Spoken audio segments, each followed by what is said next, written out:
conversations with God, asking him, do I tone it down? Do I keep speaking out? Because I'm basically tired of the bullshit.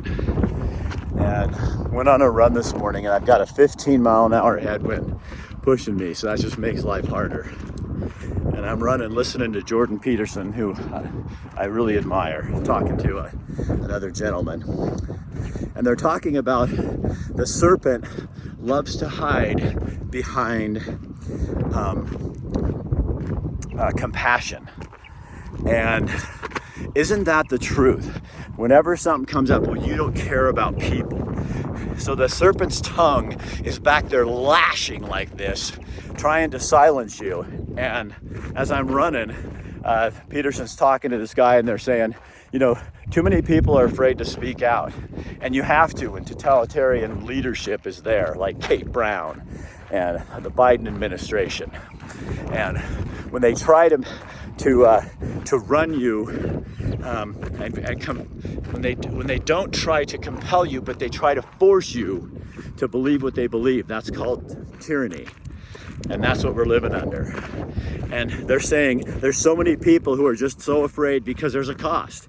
And I felt it, and I've experienced it financially, emotionally, friends, people calling my clients to try to get them to not do business with me. I mean, nasty, nasty, hateful things, but they're compassionate people, remember.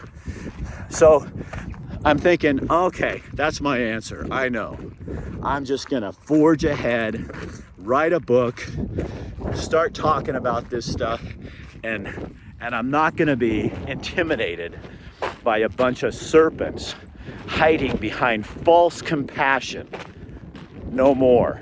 And then the coolest thing happened, right as I'm thinking that thing, right over my head flies 2 bald eagles.